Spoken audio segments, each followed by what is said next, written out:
Coucou tout le monde, c'est Lorraine. Je reviens vers vous avec un nouveau tarot. Alors toujours sur le thème des chats, ma passion. C'est le tarot des chats d'Alejandro Jodorowsky et de Christian Godin. C'est vraiment un jeu qui a quelques années, mais qui est vraiment très très bien fait et j'adore m'en servir. Voilà. Donc voici le coffret avec les cartes ici.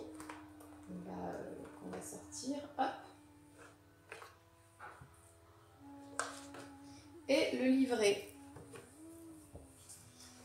Donc en fait dans le livret vous avez en couleur chaque arcane majeur. Alors ce sont dans ce jeu de tarot les 22 lames ou arcanes majeures du tarot Rider-Waite, mais avec des dessins, des illustrations sur le thème des chats.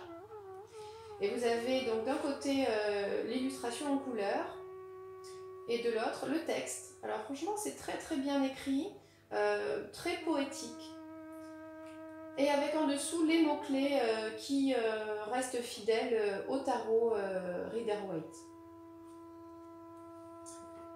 Voici les cartes. Alors le dos des cartes, alors donc déjà c'est un format de tarot mais un peu plus grand. Elles sont assez grandes quand même les cartes. Donc là ce sont des petits chats qui courent, enfin qui marchent. Les cartes sont plus épaisses qu'un jeu ou un oracle habituel. Elles sont plus épaisses, plus rigides. Très simple, donc pas de dorure spécialement, mais finalement c'est ce que je préfère parce que c'est plus facile à mélanger, quoi. Elles sont vraiment très robustes. Enfin voilà, je les aime bien. Donc je vais vous présenter chaque carte de ce tarot des chats. Alors, après avoir reclassé les cartes dans l'ordre, pour un tarot, c'est important de connaître les 22 lames avec leur numéro. Donc là, par ordre, voilà, des lames ou des arcanes. Je vais vous les présenter une par une. Alors, la première, elle n'a pas forcément la première place.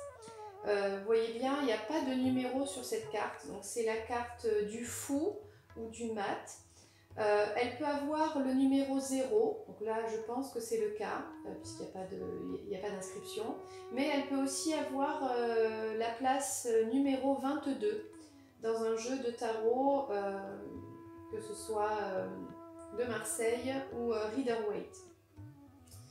Voilà, donc la carte du mat.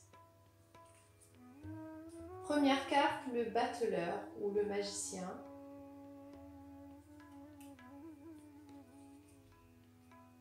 La papesse.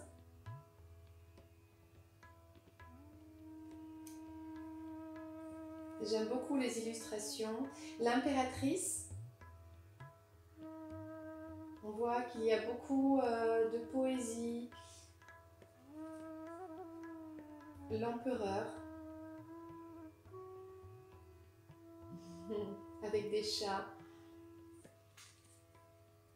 L'univers des chats de toutes sortes de couleurs, de races ou pas. Le pape qui tient son sceptre illuminé. L'amoureux, donc c'est un chat partagé entre deux chattes qui sont dans la rue. Il y a Cupidon qui représente les choix. Le chariot.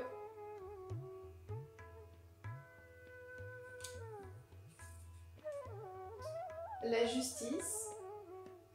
Donc, comme dans la tradition de cette carte, il tient à la fois le glaive et la balance. Alors parfois, il y a inversement, donc là on est sur la lame numéro 8, parfois c'est la force qui se situe à ce numéro et vous verrez juste après numéro 11, le contraire. Là c'est dans ce jeu en tout cas dans la 8e place, donc c'est la justice. L'ermite, carte numéro 9. Pareil, avec son bâton, il sort de sa grotte, il est faiblement éclairé, c'est pas trop où il va. La roue de la fortune.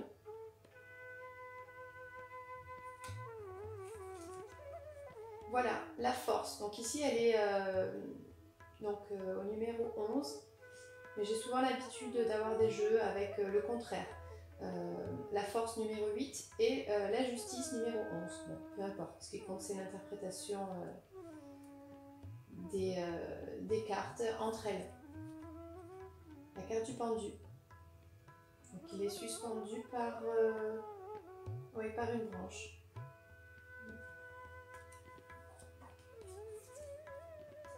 L'arcane sans nom, pour pas dire la mort, qui est souvent une transformation, voilà, dans les interprétations. Transformation bénéfique, bien sûr. La tempérance, avec les échanges de fluides et un chat ailé, un ange chat. Le diable, très intéressant, avec les attachements, la lave, le feu, les passions, ce côté noir ou blanc.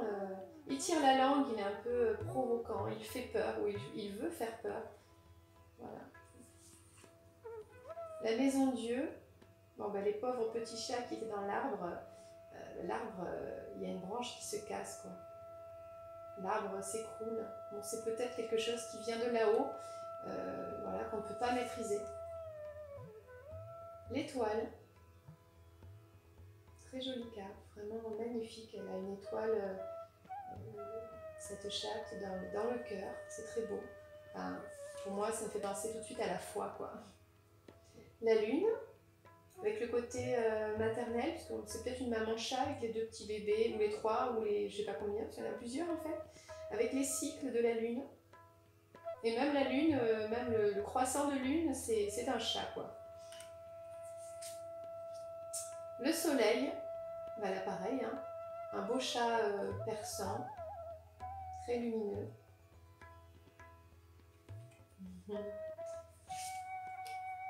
Le jugement, donc pareil, un chat ange. Ça ressemble beaucoup à la symbolique du jeu traditionnel, sauf que c'est des chats à la place, quoi.